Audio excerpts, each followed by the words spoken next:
1051. Power 1051 is the Breakfast Club. Good morning. We got a special guest in the building. Yes, one of the leaders of the new West Coast. Dr. Dre's newest artist. Yes, the leader of the Black Hippie Movement. And he goes by the name of Kendrick Lamar. Yes, sir. What's up, homie? What up with it, man? You got to be... I have to say, in the last, 3 or 4 years, I've never heard a West Coast rapper on New York radio like that. It has been at least 4 years when Game's last project. Probably Game. Yeah, Game's been the last one. Absolutely. And how does it feel, homie? Feels good, man. I feel like I'm at home every time I come out here, man. Yep. You feel like it's been a long battle, or you feel like it happened quickly? Nah, I've been working at this for years, man. I know, because I met you years ago. Mm-hmm. So I know some people might think it kind of happened overnight, like Kendrick Lamar came out of nowhere, the people that weren't up on you at first, but it really was a long time. Right, patience. It's not even your first record deal. You were signed to Def Jam back in the day. Yeah, a little bit. Yep, little development deal. I was a kid, though. I wasn't ready. That was under the Jay-Z regime, too. Yeah. Yeah, but it's not even just you. Even like all of the artists over at Top Dog Entertainment, you guys, it seems like, are all making a big name for yourselves and helping each other out. Right, yep. That's how it is, because it's family. You know what I mean? I came in there, we was brothers at first before the music. You know what I'm saying? So it's a different type of relationship. We got a special bond with each other where, you know, I eat, we all got to eat. That's dope. Now, how did you sign to Dr. Dre? How did you meet Dr. Dre? How was that a deal? Were you a writer first? How did you and Dr. Dre connect? Man, you know what? After years just putting in work, you know, I started doing shows, selling out shows in L.A., came on this side, selling out shows. It just finally caught the attention. You know, I was with Top Dog Entertainment, independent company for years. And just the grind and putting out tapes. He seen one of my YouTube videos, Ignorance is Bliss. I was on the road with Tech 9 at the time with J-Rock. Called my engineer phone, saying he was looking for us. We thought it was fake or whatnot. And finally got in touch with management the next week. I locked in the studio with him for about 8-9 days. We was just banging out records for Detox, and he was like, man, you got the potential, you know, to really do something. So the whole thing was he wanted to get me in the studio and really catch a vibe, because you know, you can see a lot of artists and they might not, you know, have the same type of, you know, feel that you see on, you know, TV or whatnot. And he said the chemistry was there. He wanted to go all the way with it. Was that the first time you met Dre? Before that, did Dre seem like a unicorn to you, like a mythical figure you'd hear about but never see? Feel like he was under an underground railroad dungeon somewhere. Like you never see this dude. Yeah. You know, and people have always said that signing to Aftermath and doing deals with them, you know, a lot of people have complained about their projects not ever coming out, but I'm sure you did something to ensure that it's going to happen, because you already have the title. You got a hit.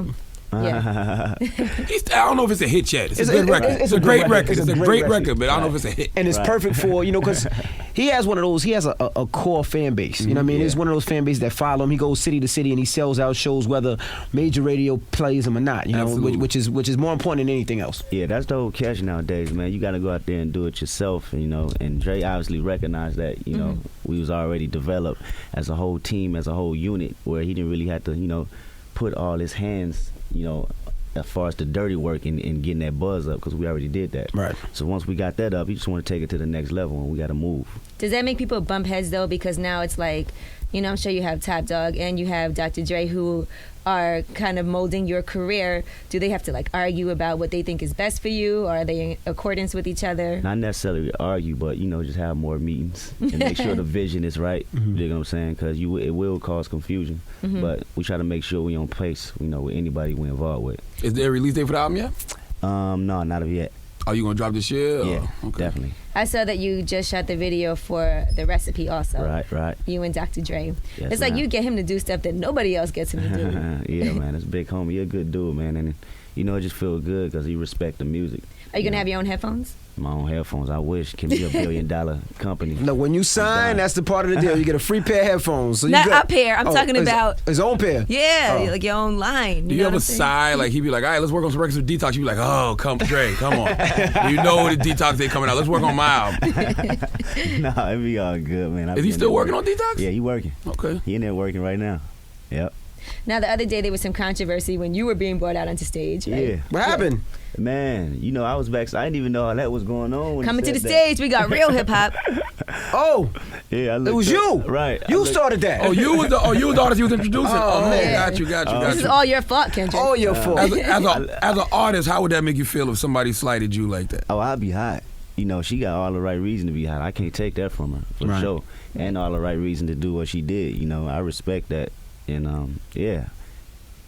Yep. That's real. So you wouldn't have performed either? I'd have been hot. I'd probably still perform though. Okay. I'd have performed for sure. What do you think? There's a difference between like real hip hop and like not real hip hop, or? I mean, people always try to, categorize it, but it's a certain point in time where artists got to take it to the next level, or else everybody be saying, "Oh, they didn't grow, they were stuck in the underground scene," and then they had that talk rather than just saying this is a big artist now. But what the hell is real hip hop? I'm confused. I don't know what real hip hop is. I don't know either. Yo. I thought Bees in the Trap was real hip hop. I thought records that express your soul is real hip hop. That's what I was about to say. I guess, if you want to take it down to the essence, anything that really expresses yourself. But this is what I believe. I believe that, like, back in the 90s, those artists that they say are real hip-hop, whether it's the Wu-Tang Clans or NWA, whoever, they didn't go in the studio and say, I'm going to make a real hip-hop. Right. They just made music. They just did what they did. That's it. Yeah. What about you? Are you doing any type of like experimenting outside your realm? Experimenting.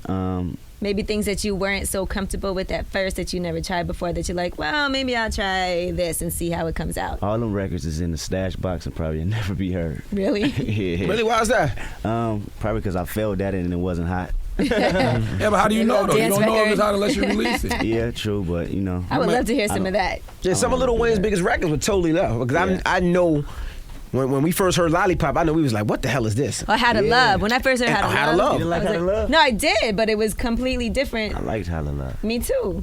So you might be singing is what you're saying. Yeah, probably. Do you feel like, your album has to be successful in order for the black hippie movement to be successful? That Absol and Schoolboy Q. Like, if your album flops, they might not have a lane at all. No, the thing is, man, what I want to do is, and I always talk to them about it, I don't want them to depend on, just what I'm doing. That's why Schoolboy Q is out doing his own thing, selling out his own shows. Absol, everybody got their own entity, as far as the camp, because I might need them to lean on. You know what I'm saying? Absolutely.